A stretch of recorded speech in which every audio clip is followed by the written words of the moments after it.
So here we are in St. Paul looking for a guy who's wanted on a warrant failing to appear on a $5,000 bail bond for allegedly beating the piss out of a female. Okay? So we do our diligence, locate him, and find him at his sister's house. Now, ironically, his sister was also the co-signer on his bail bond. Okay, so what that means is that she's responsible for the $5,000 if this guy changes his name to Jorge, moves to Guatemala, we never see him again, and we have to pay the bail bond. So the bail company has to pay that, and then in turn they sue his sister. So we knock on the guy's door, and most of the time when you knock on a guy's door like that, he knows he's caught.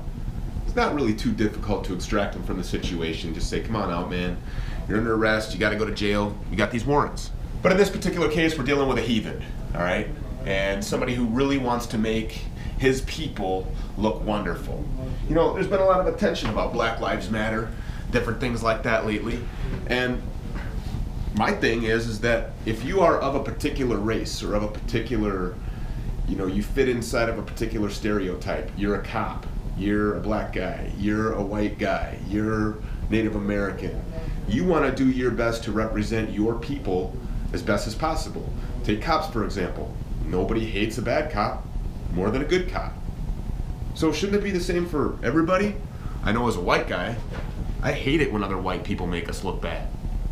It doesn't look good. Then again, not everybody thinks like that. This particular individual certainly wasn't representing African American people the way that they would want to be represented yesterday. So rather than acting like an upstanding citizen and just coming down, instead he stays upstairs, opens the window, starts filming us and yelling racial slurs like, the only reason why you guys are even here in the first place is because I'm black. Without that yellow search warrant, like I told y'all, I'm not even on this lease, I don't even live here. I already told you, when the person who is on this lease signed with this address on a bail application, she waived her right to refuse consent. I am not the police. Motherfucker. The reason why we're here is because we represent the bail company that you're trying to rip off for $5,000. Furthermore, we're basically working for your sister right now. So we're trying to save her $5,000.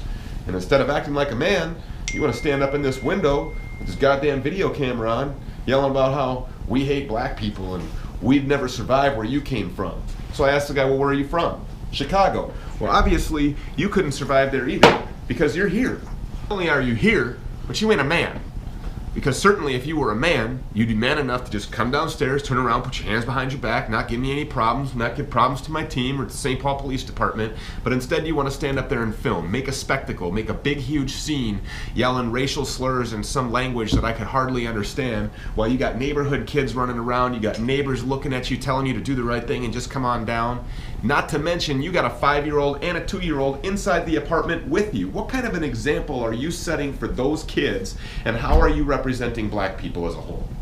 Certainly not the way that I would want to be represented if somebody of the Caucasian race or European something, whatever you want to call it, was doing the same way, acting the same way. I'd be like, motherfucker, come down. Hey, come in here, you need a search warrant. No, I don't. I'm a bounty hunter, I'm not a cop. I don't work the same way they do, and when it comes to warrant situations, we have a much greater authority to making entry and using electronic surveillances and getting phone records and things like that without warrants. We don't operate by the same set of rules they do. Furthermore, when your sister signed for your dumbass on your bail bond application for that $5,000 that you're trying to screw her out of, she explicitly signed a document waiving her right to refuse consent to search that residence at any time for any reason should we feel that you're going to unlawfully flee to avoid prosecution. Well, we feel that way because, guess what? You missed court and now you're standing in a window yelling racial slurs like a dumbass. So at the end of the day, St. Paul PD comes over, we make it a big deal. You end up coming downstairs, turning around because St. Paul Police Department told you, yeah, they have the right to be here. They can come in there, they can force entry. Would you just have to hear it from somebody else? But you hate cops,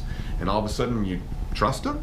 So your little child self, your woman beating ass, your authority bucking, police badge hating, tough guy self from Chicago who couldn't make it there, ultimately ends up going to jail, where you belong. And that's where you sit. Well, I could sit here and talk about this shit all day, but it's giving me a fucking headache thinking about your ignorance. Plus, I've got a report to write about your dumbass and about how we effectively found you, located you, and saved your sister $5,000. By the way, your fake Burberry belt and your mismatched true religion, you were not looking fly at the time of your arrest, homeboy. Grow up.